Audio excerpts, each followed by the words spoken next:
Hey guys, this time on my Year of Star Wars reviews, we're going to be talking about something that a lot of people seem to know about, but very few people have actually seen it. We're going to be, of course, talking about the made-for-TV Star Wars movies, Caravan of Courage, An Ewok Adventure, and Ewoks, The Battle for Endor.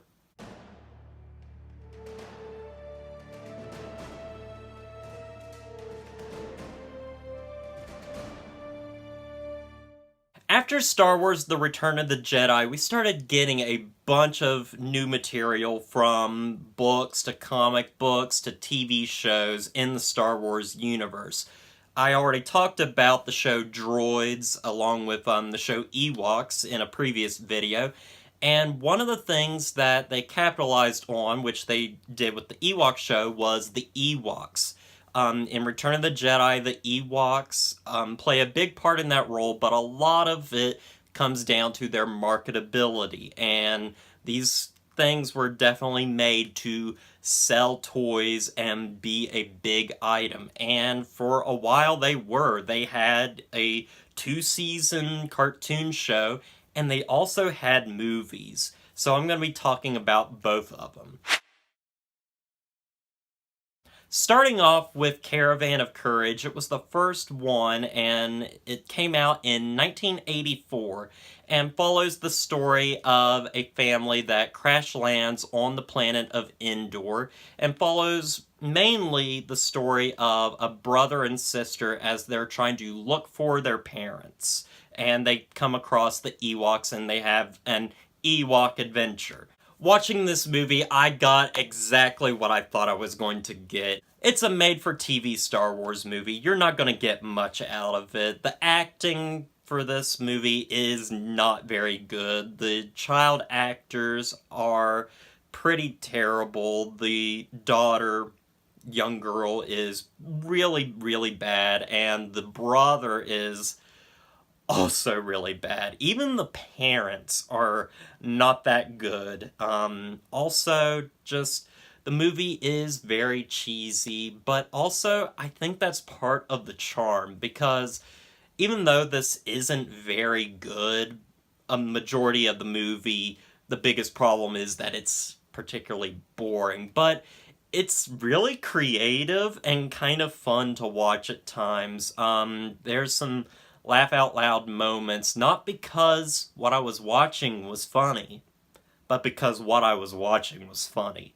This movie is unintentionally funny at times, but it is dragged down by the fact that literally nothing happens in this movie until about the third act of the movie, where there are some stakes. There's a evil giant creature thing that is evil, and he's trying to eat Ewoks and the family, and yeah, it's really bad. It's really dumb. But there are some darker moments to it that I was really surprised by. Like, we see Ewoks dying, like we do in the original Star Wars movies, and honestly, I wasn't expecting that. I was expecting something a little more kid-friendly, so they took some chances there. And overall, Caravan of Courage is mostly just a bore, which is the worst kind of watch. It's not terrible or anything. It's just kind of bad, but it's also very cheap and has some moments where I'm like, I can have a little bit of fun with this. Moving on to Battle for Endor, this right off the bat is a lot more entertaining than the first movie. The start of this movie starts out strong. We have a crazy fight scene with some Power Ranger-esque villains. There's one woman that is like this witch-like character who is basically dressed exactly like a Power Rangers villain. It's kind of really bad. It just doesn't feel like Star Wars at all. It just feels like you're in a completely different movie with Ewoks around. and it doesn't feel that much like Star Wars. However, it is really entertaining, and what was really crazy about watching this particular movie is you set up the characters in the first movie. All the characters from the first movie return for this one. You have the brother, the sister, and the parents, and within the first, like, 10-15 minutes of the movie, the brother, the mother, and the father all die. And so Wicket and the younger sister have to flee, where they come in contact with Wilford Brimley, who is the best part of this movie.